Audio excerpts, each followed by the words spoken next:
광주에서 일면식도 없는 여고생을 무참히 살해한 장윤기가 결국 성범죄 의도가 있었음을 인정했습니다. 고 이채원 양 변호인은 장윤기가 양형을 낮추기 위해 입장을 바꿨다고 주장했습니다. 김범환 기자입니다. 두 번째 재판에 출석하면서 고개를 뻣뻣이 든 장윤기. 앞서 검찰에 넘겨질 때도 장윤기는 여유 있는 모습이었습니다. 쇼핑역을 왜 찾아갔습니까? 하지만 정작 재판정에서는 고개를 숙였습니다. 저희들이 본 바로는 시종일관 고개를 숙이고 있고 간혹 이제 일부 증거에 대해서 영상에 대해서 자신도 바라보는 모습 정도가 전부였던 것 같습니다.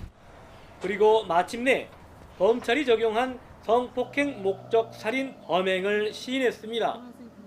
부정할 수 없는 영상 자료 등을 재판정에서 직접 확인한 뒤입니다. 이런 자백 등을 감경 요소로 판단한다라고 한다면 무기징역이 최저한의 법정형이긴 하지만 선고형 자체는 또 떨어질 수가 있습니다. 장윤기는 최근 10여 장의 반성문도 제출했습니다. 장윤기는 반성문에 뒷생각 없이 무책임하게 피해자를 해쳤다. 그로 인해 수많은 분에게 영향을 미치고 당연했던 일상의 한 조각을 앗아갔다고 쓴 것으로 전해졌습니다. 검찰이 장윤기에게 사형을 구형할지 또 재판부는 뒤늦게 성폭행 목적 범행을 시인한 장윤기에게 어떤 형량을 선고할지 주목됩니다. YTN 김범환입니다.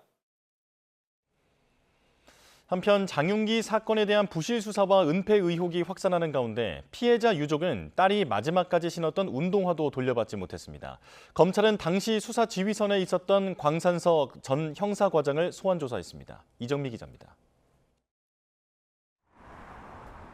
장윤기에게 습격을 당할 당시 피해자는 스웨터 차림의 운동화를 신고 있었습니다. 하지만 유족은 소중한 딸의 마지막 유품을 아직도 돌려받지 못했습니다. 아이가 마지막으로 입었던 옷은 부모의 동의도 없이 폐기되었고 운동화는 지금 어디에 있는지도 모른다고 합니다. 옷은 혈흔 분석을 위해 조각난 채 폐기됐고 운동화는 병원 이송 과정에서 사라진 겁니다. 여기에 가해자의 차량과 블랙박스, 케이블 타이 등 경찰이 놓친 증거품은 한둘이 아닙니다. 이런 부실 수사 배경으로 장윤기의 아버지와 큰아버지가 모두 경찰이란 사실이 지목되자 유족은 조직을 지키는 게 그렇게 중했느냐며 울분을 토했습니다. 만약 피해자가 경찰 가족의 딸이고 가해자가 평범한 시민의 아들이었다면 과연 지금과 같은 수사가 이루어졌겠습니까?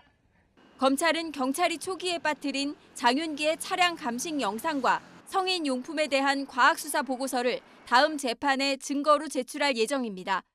또 수사 지휘선에 있던 광산서 전 형사과장을 소환 조사했습니다. 경찰청 특별수사단에서 조사를 받은 지 하루 만입니다. 검찰이 피의자 신분으로 전환한 경찰관은 모두 4명. 광산서를 넘어 광주경찰청까지 압수수색이 이뤄진 점을 고려하면 더 늘어날 수도 있습니다. 증거인멸이나 장윤기의 혐의 결정 과정에 누가 어느 정도 개입했는지가 관건입니다. 공유받는 것에서 그치지 않고 만약 적극적인 지시를 한 사람이 있다면 법적인 책임을 좀 피하기 어려운 단계에 이른 것이 아닌가 생각이 들고요. 경찰청 특별수사단은 사건을 광수대가 아닌 광산서에 배당한 과정에 문제가 없었는지도 들여다보고 있습니다. YTN 이정미입니다.